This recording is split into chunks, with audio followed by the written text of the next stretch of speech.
Good morning to all of you. यार सबको आपको पता है कि हमारा नीट का पेपर है 5 तारीख को, है ना, 5 मई को।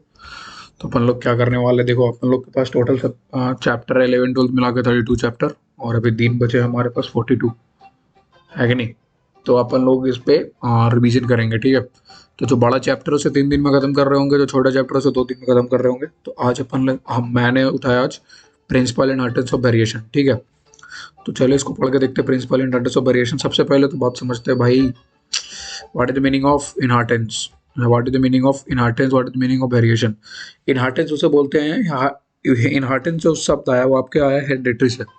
हेरिडिटी हम उसे बोलते हैं जो ट्रांसमिशन होता है हमारे फादर से, फादर मदर जो हमारे पेरेंट्स हैं उनमें से, उनका जो डीएनए है, उनका जो जीन है, वो जो हमारे अंदर आया है, जो आपके फादर मदर होंगे जो उनके अंदर आया है, या फिर किसी भी प्लांट होगा जो उसका मतलब कि जो क्या बोल सकते हैं, पेरेंट्स जो होंगे उस जो प्रोजीनी के अंदर जा रहा होगा जीन, तो वो जो जाता है, जो चीज़ें जाती है उसको हम लोग बोलते हैं इनहेरिटेंस, उसको हम लोग बोलते हैं हेरिडिटरी, ठीक है।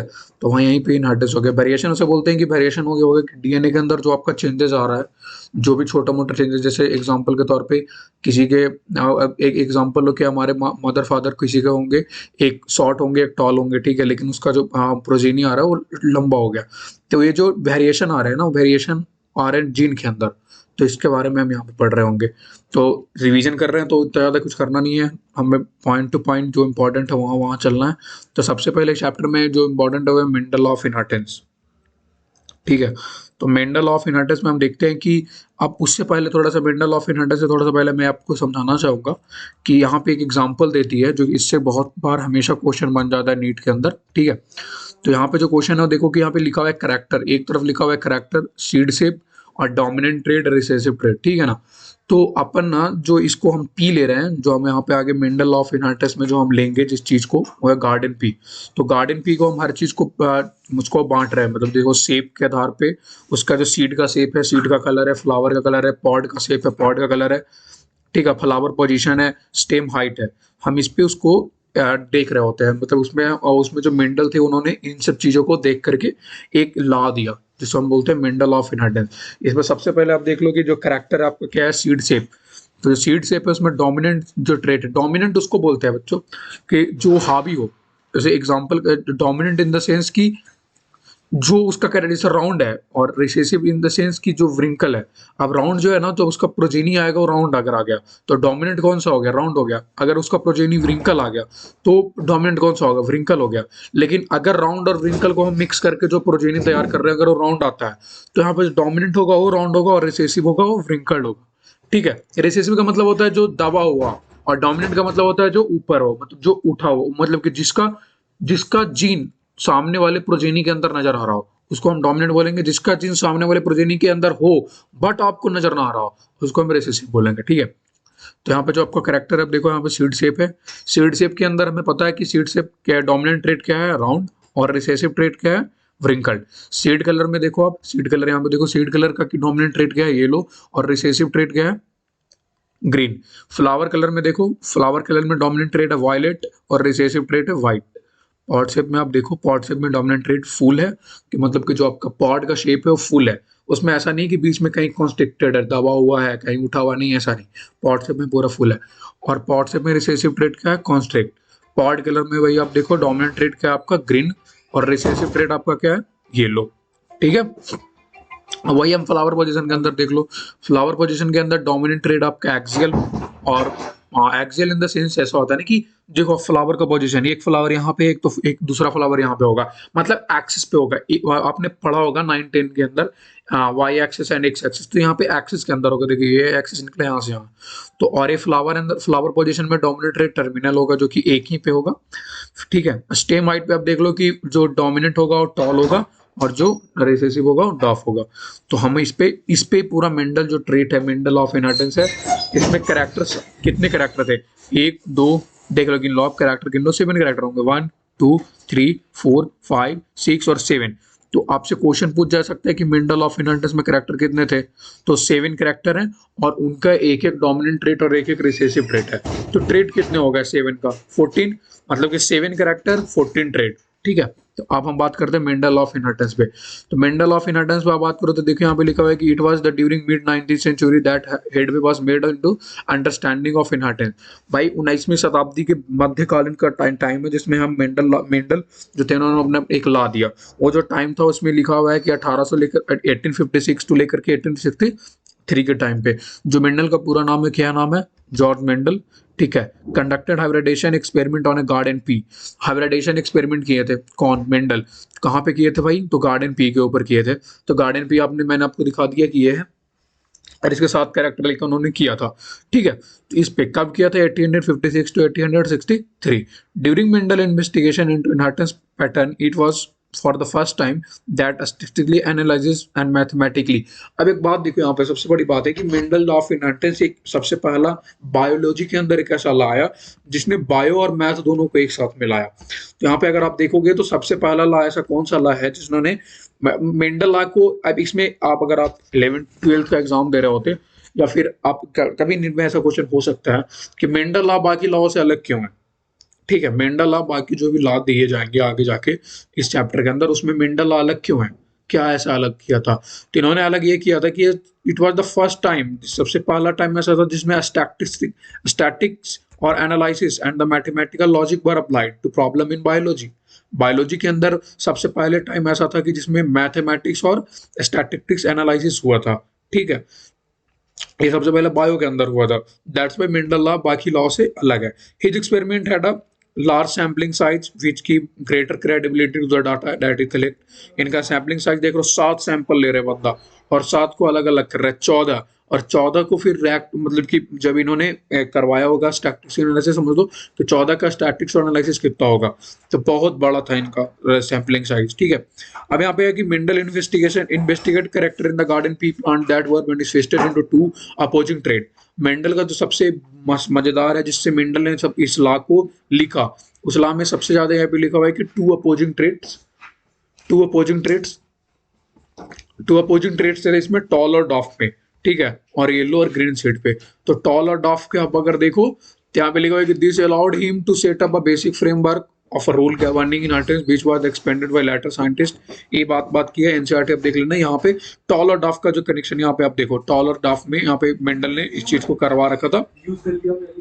तो टॉल ऑफ डॉफ में जो मेंडल ने अपने करवाया उसमें देखो यहाँ पे दिया हुआ है। तो एक एक प्लांट इन्होंने लिया जिसमें हम बोले थे टॉल। टॉल क्या था आपका? पहले से रिसेसिव डोमिनेंट ट्रेट था और डॉफ रिसेसिव ट्रेट था। तो टॉल और डॉफ को जब हम F1 जनरेशन के लिए इसमें जब करवाते हैं तो यहाँ पे आता है एक टॉल आएगा। आप यहाँ पे देखोगे अगर इसमें इसमें तो ऐसा रहेगा कि मिनट वेट करना है, और मैं करके दिखाता तो देखो ये लिखा, एक टॉल, टीटी हो गया टॉल, फिर इस पे हमने इसे करवाया स्मॉल टी से और एक कैपिटल टी से। ठीक है। तो आप यहाँ पे देखो एक स्मॉल टी एक कैपिटल टी, यहां से एक टी यहाँ इसको लेके आओ और एक इसको लेके आओ, ये भी स्मॉल टी है डॉफ में। ठीक है। तो अगर इसको आप लोगे तो क्या बनेगा? Capital T into small T. और दूसरा फिर क्या बनेगा?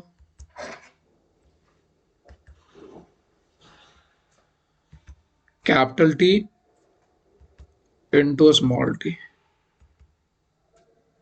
तो जब capital T into small T बन रहा है किसका है? इसमें डोमिनेंट रेट क्या होगा आपका? Capital T. और इसमें भी डोमिनेंट रेट क्या होगा आपका? Capital T. जो कैपिटल टी है डोमिनेंट रेट किसका है? टॉल का। इसका मतलब कि जब F1 जनरेशन आया तो क्या आया? दोनों को दोनों क्या आ गया? टॉल आया, है कि नहीं? अब देखो आया टॉल। अब फिर उसके बाद क्या हो रही है देखो यहाँ पे। अब देखो यहाँ पे जब यहाँ पे ऐसा था, जब कैपिटल टी और स्मॉल टी को हमने स्मॉल टी जब मैंने टॉल और डॉफ को किया तो जो दोनों ट्रेट आ रहे हैं क्या आ रहे हैं? टॉल टॉल ट्रेट आ रहे हैं F1 जनरेशन के लिए। अब हमने एक काम किया कि हमने इसको F2 जनरेशन करवाया, मतलब इनका सेल्फ करवा दिया। तो यहाँ से क्या निकलेगा बच्चे बताओ? कैपिटल टी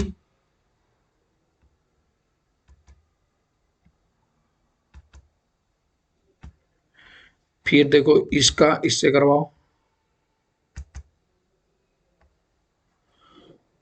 क्या आ रहा है? Capital T small T. फिर इसका इससे करवाओ,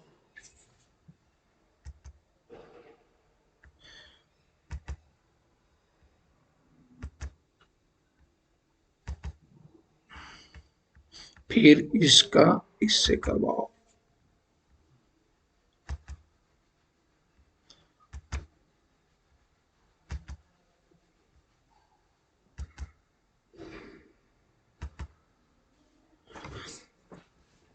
तो देखो यहाँ पे 3 आए।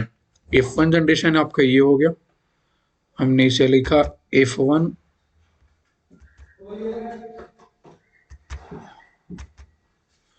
और ये आपका F2 हो गया।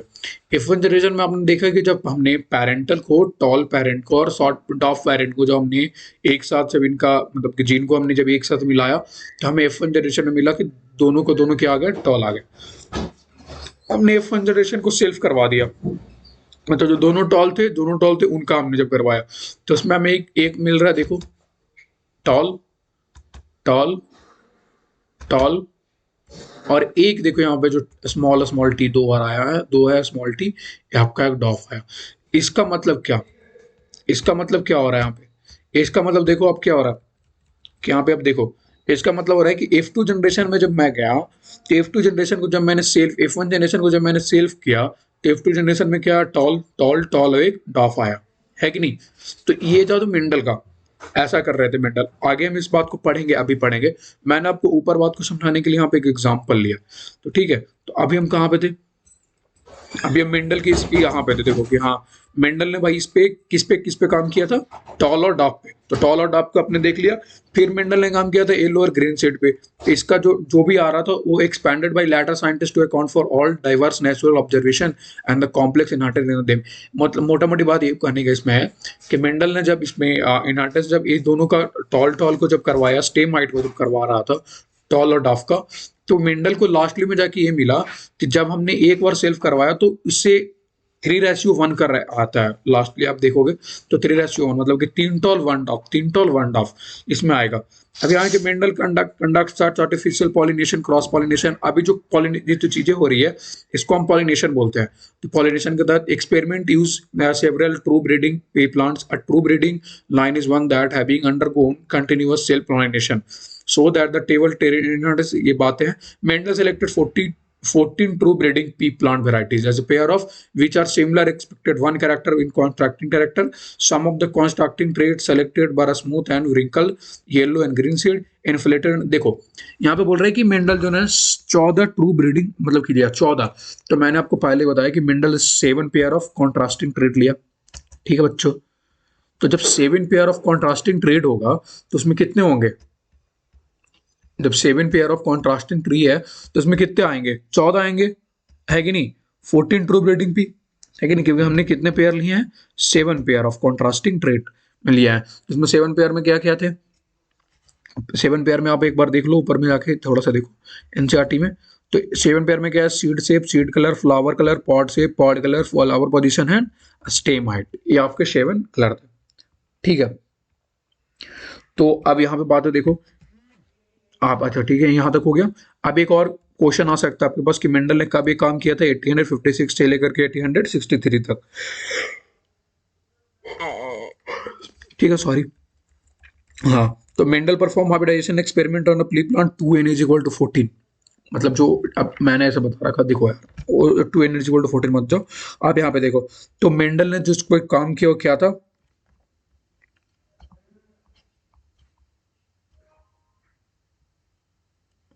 मेंडल 14 पेयर पे हमने, सॉरी 14 पे हमने काम किया, 7 पेयर ऑफ कॉन्ट्रास्टिंग ट्रेड पे काम किया, और हमें पास कितना आया, 14 ट्रू ब्रीडिंग पी आया, ठीक है। अब अगर आप इस चीज को देखो, contrasting traits study by Mendel in stem white told of flower colour violet and white, flower position axial terminal, pod shape inflated constrictor, pod colour green yellow, seed shape round wrinkle, seed colour yellow green. तो ये आपका 7 का 7 आपका ये है। अब देख लो यहाँ, इस चीज को आपको याद रखना है। आपसे क्वेश्चन पूछ सकता है कि कितने थे कैरेक्टर्स, कितने थे, तो बता देना 7। और कितने कैरेक्टर्स का मतलब पेयर ऑफ कैरेक्टर कितने थे, 7, और टोटल कॉन्ट्रास्टिंग कैरेक्टर कितने हैं, 14, ठीक है। अब ठीक है, इस पे देखते हैं हम लोग। तो हाँ, अब आप आ जाओ कितने पे,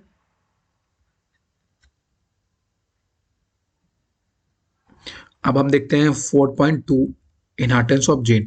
let's talk the example of one such hybridization experiment. अच्छा एक बार और बात, यहाँ पे हर बात पे आ रहा है hybridization, hybridization in the sense वो हो रहा है भाई कि चीजें हम एक दो अलग अलग चीज है, दो अलग अलग चीज को हमने उसको करवा रखा है। देखो एक टॉल एक डॉफ को हमने मतलब उसका कैरेक्टर निकलवा रहे हैं, हम एक ट्रेड को एक दूसरे के जीन में डाल रहे हैं और देख रहे हैं कि क्या आ रहा है, तो इस चीज को हम हाइब्रिडेशन बोल रहे हैं यहाँ पे। तो आप ये चीज का मतलब है कि what is the meaning of hybridization, ये आपको शायद पता भी होगा, इसके लिए कोई इशू नहीं है यहाँ पे।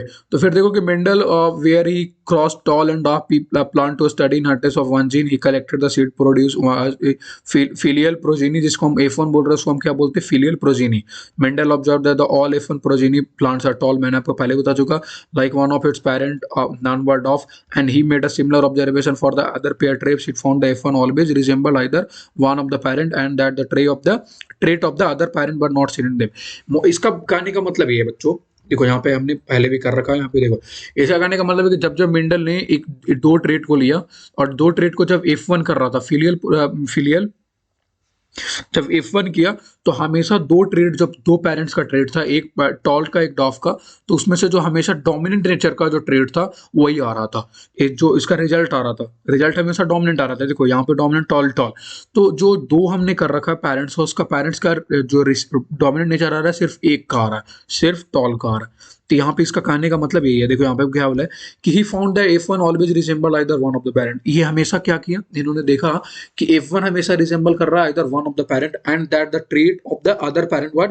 नॉट सीन इन देम, और दूसरे पेरेंट का जो ट्रेट था उसमें दिख नहीं रहा था।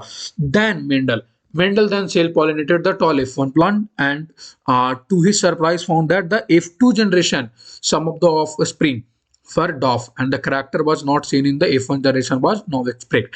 मतलब बोला यहाँ पे मेंडल ये कि भाई जब इन्होंने F1 किया, सबसे फर्स्ट टाइम किया, जब F1 इन्होंने किया तो F1 में इन्हें हमें चौंक गए, इन्होंने देखा कि यार सिर्फ एक पेरेंट्स का डोमिनेंट नेचर आ रहा है, एक पेरेंट्स उसका एक पेरेंट का ही ट्रेट नजर आ रहा है इसके अंदर, दूसरे पेरेंट का ट्रेट नजर नहीं आ रहा। जब मेंडल इसमें F2 जनरेशन किए तो उन्होंने चौंक गए कि oh my God what happened. जब इन्होंने F1 और F1 से जब इन्होंने एक दोनों का शेल्फ किया, तो शेल्फ करने के बाद इन्हें दिखने में आया कि वाह, इसमें से एक जो था डॉफ का, मतलब जो रिसेसिव ट्रेट है वो भी आ जा रहा है, डोमिनेंट ट्रेट वो भी आ रहा है, तो ये चौंक गए, ठीक है, जो कि F1 एंड जनरेशन के अंदर नहीं आ रहा था। Then the proportion of plant that were dwarf were 1/4, और proportion of the plant dwarf का कितना है 1/4, और F2 के अंदर प्रपोर्शन ऑफ टॉल का कितना है 3/4। आप ऐसे देखो, यहाँ पे मैंने आपको करवा के रखा है, देखो देखो देखो देखो देखो देखो F2 जनरेशन के अंदर क्या है, यहाँ पे F2 जनरेशन के अंदर टॉल टॉल टॉल डॉफ, मतलब क्या कि 3:1 में आ रहा है, चार कैरेक्टर थे उसमें से एक कैरेक्टर क्या है, डॉफ है, बाकी तीन कैरेक्टर क्या है, तीन कैरेक्टर टॉल है। तो यहाँ पे जो बांट, मतलब कि यहाँ पे जो डिवीजन हो रहा है वो क्या हो रहा है, 1/4 क्या हो रहा है, 1/4 डॉफ का आ रहा है F2 में, और 3/4 F2 का क्या आ रहा है, टॉल का। The tall and dwarf trait by identical to their parent type and did not show any blending, that is all of offspring were either tall or dwarf, none were of inherent between height। अब यहाँ पे बोल रहे हैं कि blending show ही नहीं कर रहा। ब्लेंडिंग इन द सेंस यह होता है कि जो उसका कैरेक्टर है, एक टॉल है डॉफ कैरेक्टर है, उस दोनों कैरेक्टर को हट करके दूसरा कोई कैरेक्टर दे देना, ठीक है, उसका मतलब होता है ब्लेंडिंग। तो यहाँ पे देखा गया है कि जब इन्होंने ऑफ स्प्रिंग को इन्होंने जब ये करवाया, सॉरी, जब जीन का प्रोजेनी से वहाँ जो ऑफ स्प्रिंग आए, जो प्रोजेनी है, जो पेरेंट्स के बाद जो प्रोजेनी आता है करने पे, तो इन्होंने देखा कि प्रोजेनी जो आ रहे हैं वो ब्लेंडिंग नहीं कर रहे हैं, मतलब एक भी तरीका का वेरिएशन शो नहीं कर रहा है, भाई बोले कि वेरिएशन शो नहीं कर रहा है। जो उनका इनहर्टेड प्रॉपर्टी है, मतलब टॉल और डॉफ का जो इनहर्टेड प्रॉपर्टी है, वही इनहर्टेड प्रॉपर्टी इनके अंदर आ रहा है, ठीक है। आप इस चीज को देख सकते हो फिगर 4.3 के अंदर। देखो आपने क्या किया, पेरेंट देखो यहाँ पे, देखो देखो ध्यान से देखो, यहाँ पे जो पेरेंटल थे क्या थे, टॉल, और एक थे डॉफ। F1 जनरेशन में जब मैंने टॉल एंड डॉफ को किया तो हमने पाया गया टॉल और टॉल पाया। फिर जब मैंने इसको सेल्फ किया, सेल्फ इन द सेंस कि जब इसी दोनों को, जब यहाँ पे देखो टी, यहाँ पे आप देखो ध्यान से, जब टी और टी इन दोनों को किया तो यहाँ पे क्या है, टॉल टॉल टॉल और एक डॉफ आ गया। तो इसमें देखो ब्लेंडिंग हो रहा है, ऐसा तो नहीं हो रहा ना कि हाँ इसमें क्या था, ब्लेंडिंग तो नहीं हो रहा ना। ब्लेंडिंग इन द सेंस कि जो उसका करेक्टर है, जो इसका टॉल और डॉफ का करेक्टर है, टॉल और डॉफ का करेक्टर को हटा करके कोई दूसरा और करेक्टर देना, ऐसा हुआ नहीं हुआ, बिल्कुल नहीं हुआ। तो इसका मतलब कि मेंडल का जो पी प्लांट के अंदर जो हमने स्टेम हाइट पे, जो हमने स्टेम को हाइट पे या फिर पी प्लांट के हाइट पे जो हमने काम किया, उसमें ब्लेंडिंग शो नहीं कर रहा, ठीक है। ये ऐसा क्वेश्चन बनेगा नहीं, बट आपके दिमाग में होना चाहिए ब्लेंडिंग शो नहीं कर रहा। यहाँ पे फिर देखो लिखा है कि similar result were obtain with the other trait that he study, only one of the parental trait were explained in the F1 generation while at the F2 stage both the trait were 3:1। जब इन्होंने ऐसा करके देखा तो इन्होंने सब में ये पाया कि जब F1 जनरेशन में जा रहे थे तो सिर्फ एक पेरेंटल ट्रेट एक्सप्रेस हो रहा था। देखिए यहाँ पे लिखा F1 जनरेशन में सिर्फ एक पेरेंटल ट्रेट एक्सप्रेस हो रहा था, और बल्कि जब F2 स्टेज के अंदर जा रहे थे तो दोनों आ रहे थे। कितने के रेशियो में आ रहे थे? 3:1 में। The contrasting trait did not show any blending at the other F1 और F2 स्टेट। यहाँ बोला जा रहा है कि जो द कॉन्ट्रास्टिंग ट्रेट, जो जिस ट्रेट को हमने लिया, जिस ट्रेट पे हमने काम किया, उन्होंने एक भी चीज ब्लेंडिंग शो नहीं किया, ना तो F1 जनरेशन में ना F2 जनरेशन के अंदर। ठीक है, तो इसे समझ में आया कि मेंडल का जो लॉ चल रहा है तो किस पे चल रहा है? मेंडल का जो लॉ चल रहा है मस्त चल रहा है भाई, नंबर आप चीक समझ में आ रहा है। देखो यहाँ पे लिखा है कि based on this observation Mendel proposed that the something was being stable passed down unchanged from parent to offspring through the gametes over successive generation. He called things as a factor, now we call them the gene. जब इस observation के base पे Mendel propose के Mendel बताते हैं कि कुछ तो ऐसा चीज है जो पेरेंट्स के अंदर, पेरेंट्स से प्रोजीनी के अंदर जो स्टेबली पास डाउन हो रहा है, मतलब अनस्टेबली नहीं, स्टेबली इन द सेंस की जो है वही पास हो रहा है, अनचेंज, उसमें किसी भी तरीके का कोई चेंजेस नहीं आ रहे। तो कुछ तो ऐसा चीज है जो पास हो रहा है, तो उनको उस टाइम के ही कॉल्ड, उन्होंने उसको बोला था फैक्टर। उन्होंने उसको क्या बोला था भाई? फैक्टर बोला था।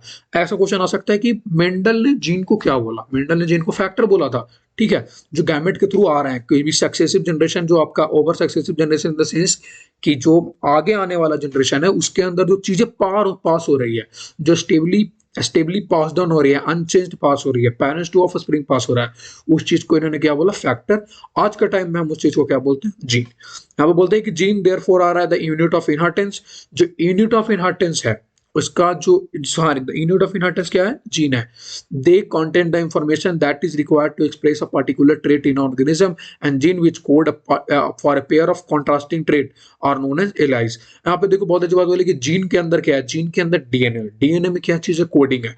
जो डीएनए जो पास हो रही है, एक मतलब कि पेरेंट टू ऑफस्प्रिंग पास हो रही है, जिसके अंदर कुछ इंफॉर्मेशन है जो कि जब पास होते हुए एक ऑर्गेनिज्म से उसके ऑफस्प्रिंग में जा रहा है, और उसको बताते चला जा रहा है कि ये ऑफस्प्रिंग इस पैरेंट का है या ऑफस्प्रिंग इस पैरेंट का है। ठीक है, यहाँ पे अब बोले कि gene which code for a pair of contrasting trait known as alleles, they are slightly different from the same gene. अब एलीज हम उसको बोल रहे हैं बच्चों जिसमें अंदर कुछ वेरिएशन आ जा रहे हैं, जिसके अंदर कुछ वेरिएशन आ जा रहे हैं उसको हम एलीज बोल रहे हैं, जो कि स्लाइटली डिफरेंट है। किससे? जीन से। If B use alphabetical symbol for each gene, अगर हमने सारे जीन के लिए अल्फाबेटिकल जीन मतलब अल्फाबेटिकल सिंबल, जैसे टॉल को हमने क्या किया कि कैपिटल टी, डॉफ को हमने, सॉरी, टॉल को हमने क्या किया? देखो यहाँ पे लिखा होगा कि टॉल को हमने क्या किया? टॉल को ट्रेट को हमने लिया कैपिटल टी, और डॉफ को हमने ट्रेट को क्या लिया? Small T. Then T and T are the alleles of for each other. अब जो जीन है, जीन तो डॉफ एंड टॉल है, बट जो हमने सिंबल लिया, जो हमने सिंबल है जिसके अंदर क्लूज स्लाइटली डिफरेंट हो सकते हैं, उसको हम लोग क्या बोल रहे हैं? कॉन्ट्रास्टिंग ट्रेट के अंदर उसको हम क्या बोलते हैं भाई? एलीज बोलते हैं। तो जो आपका कैपिटल टी स्मॉल टी क्या है? एलीज है। Hence in plant the pair of allies for height. अब यहाँ पे देखते हैं कि प्लांट के पेयर ऑफ एलीज में हाइट के लिए क्या था? कैपिटल टी स्मॉल टी और टी। कैपिटल टी, अब ये दोनों टी को हम मिला करके सिर्फ ये बना सकते हैं, जब दो टी है इससे हम सबसे ज्यादा क्या बना सकते हैं? दो बार कैपिटल टी ले सकते हैं, एक बार कैपिटल टी एक बार स्मॉल टी ले सकते हैं, दो बार स्मॉल टी ले सकते हैं। तो हमने हाइट बनाया, जो दो बार कैपिटल टी लिया उसमें हमने क्या बोला? ये भी टॉल होगा। ठीक है, और एक टाइम के मैंने जो लिया स्मॉल टी, उसमें देखो ये भी टॉल होगा। ठीक है, और ये जो हमने क्या बोला, हाँ, और ये जो हमने ये लिया स्मॉल टी, तो ये इसका मतलब क्या हो गया? ये डॉफ हो गया। ठीक है, तो ये चीज था। तो Mendel also propose that in a true breeding tall और dwarf pea variety that the allelic pair of gene for height are identical to homogeneous. यहाँ पे बोल रहा है homogeneous in the nature, homogeneous. Mendel also proposed that in a true breeding, tall or dwarf variety that allelic pair of gene for a height are identical to identically or homogeneous. Identical का मतलब ये होता है, देखो identical का मतलब ये होता है कि भाई जो टॉल है, हमने टॉल और डॉफ को किया तो टॉल और डॉफ के ही आ रहे हैं, ना कि ब्लेंडिंग हो रहा है उसके अंदर, आइडेंटिकल ही आ रहा है। चाहे तो टॉल आएगा चाहे तो डॉफ आएगा, दोनों का नेचर ही आएगा, ना कि तीसरा कोई नेचर सामने आ जाएगा। समझे? That is called the homogeneous, that is called the identical. Capital T and small T R respectively, and capital T and small T R called the genotype, और कैपिटल टी और स्मॉल टी को हम क्या बोलते हैं? Genotype बोल रहे हैं। है कि नहीं। कैपिटल टी और स्मॉल टी को हमने क्या बोला, जीनोटाइप, अर्थात हमने एलीज को क्या बोला, जो एलीज आ रहे हैं उसको हमने बोला जीनोटाइप। और जो डिस्क्रिप्टिव टर्म है इस चीज का, जिसमें हमने इसको, जिसमें समझ रहे हैं कि कैपिटल टी का मतलब टॉल, स्मॉल टी का मतलब डॉफ, इसको हम क्या बोल रहे हैं, फिनोटाइप बोल रहे हैं, इसको हम क्या बोल रहे हैं, फिनोटाइप। तो जीनोटाइप हम किसको बोल रहे हैं बच्चों, जीनोटाइप हम एलीज को बोल रहे हैं, जो एलीज है। और जो एलीज का डिस्क्रिप्टिव टर्म है उसे हम क्या बोल रहे हैं, फिनोटाइप बोल रहे हैं। समझ में आया यहाँ तक। as the Mendel found phenotype of F1 heterozygote. अब यहाँ पे देखो होमोजाइगोट हम किसको बोल रहे हैं, होमोजाइगस का मतलब हो रहा है कि कैपिटल टी स्मॉल टी, मतलब कि दोनों में दोनों टॉल कैरेक्टर्स आ रहे हैं, यहाँ पे स्मॉल कैरेक्टर आ रहा है, लेकिन यहाँ पे देखो ये हेट्रोजेनियस हो जाएगा, इसमें एक कैपिटल टी है और एक क्या है, एक कैपिटल टी है और एक स्मॉल टी है, दैट इज हेट्रोजेनियस। यहाँ पे बोलते हैं कि as a Mendel found the phenotype, F1 generation के अंदर हेट्रोजाइगोट इन्होंने पाया, that is called capital T and small T to be exactly like that the capital T parental in appearance. बोल रहे हैं कि मेंडल ने ये पाया कि F1 जनरेशन के अंदर जो कैपिटल टी है, कैपिटल टी जो आ रहा है आपका, सेम होमोजाइगस की तरह सेम दिखने में अपीयरेंस देखने में लग रहा है जो हेट्रोजाइगस है, capital T and small T. Exactly he propose that in a pair of dissimilar factor one dominate the other and hence it is called the dominant factor. अब हमें बोल रहे हैं कि आप इनको दोनों को अलग कैसे कर सकते हैं, दोनों को अलग कैसे होगा। तो यहाँ पे देखो कि दोनों में जो जो आ रही है डोमिनेंट नेचर क्या है टॉल का, यहाँ पे एक डोमिनेंट एक रिसेसिव आ रहा है, तो जिसमें एक डोमिनेंट और एक रिसेसिव आ रहा है उसे हमने रिसेसिव बोल दिया, और जिसमें डोमिनेंट आ रहा है उसे हमने डोमिनेंट बोला। यहाँ पे बोला कि hence it is called dominant factor while the other factor is called recessive in case t is tall is for dominant and over t is for dof is called recessive. He observed identical behavior for all other character traits where that he study। इसी तरीके से जब उन्होंने बाकियों पे किया, जैसे pod colour, pod shape, seed wrinkle, seed colour, axial and flower position पे जो उन्होंने किया, तो उन्होंने ऐसे बांटा इस चीज को on the basis of height पे ही। जिस तरीके से हाइट को बांटा गया था, कैपिटल टी को हमने डोमिनेट बोला, जो कैपिटल टी उसको डोमिनेट बोला, जो स्मॉल टी उसको हमने रिसेसिव बोला, कैपिटल टी को टॉल बोला, स्मॉल टी को डॉफनेस बोला, इसी तरीके से बाकी जो भी हैं उसको इन्होंने बांटा सिंबल पे। तो ये चीज आपने देखो, ये चीज मैथ के अंदर नहीं आ रहा है कि सिंबलिज्म भी आ रहा है। उसके बाद जब हमने इसको प्रोबेबिलिटी भी आ रहा है कि जब हमने इसको किया तो 3:1 के प्रोबेबिलिटी में हमारा 1/3/3/4 के प्रोबेबिलिटी में आ रहा है। तो मेंडल का जो लॉ था, सबसे पहला लॉ आया मेंडल का लॉ बायोलॉजी के अंदर, जिन्होंने काम किया किसके ऊपर, स्टैटिस्टिकल एनालिसिस इन मैथमेटिक्स के ऊपर। ठीक है, तो ये बाकी इसको बाकियों से अलग बनाता है। ठीक है, ठीक है, बस अभी तक हम इतना ही देखते हैं। बाकी हम अगला जो वीडियो रहेगा उसके अंदर भी हम आधे घंटे का जो वीडियो रहेंगे उसके अंदर भी हम देखेंगे। तो भाई यहाँ तक जो समझ में आया, नहीं समझ में आया, प्लीज कमेंट के अंदर पूछो यार। ठीक है, और मेरा बोलना है कि भाई देखो कोशिश करो कि इस वीडियो को ज़्यादा ज़्यादा बढ़ाओ। ठीक है ना, जब तुम ज़्यादा बढ़ाओगे तो अपन को ज़्यादा लोग इंटरेक्ट होंगे, हम लोग जब देखेंगे तो चीज़ें सही गलत मुझे पता चलेगा कि कहाँ पे मैंने गलत कर रखा, कहाँ कि यहाँ पे मैंने से मेरा सही है।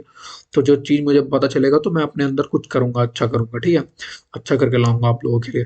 तो चीज़ प्लीज़ चैनल को सब्सक्राइब करो, लाइक करो यार, बेल आइकन को दबा के, ठीक नहीं, और बोले तो मस्ती से नीट फोड़ो दबा के, डायरेक्ट कॉलेज के अंदर आओ, मेडिकल कॉलेज में, और फिर मस्ती भरे माहौल में मस्ती करो।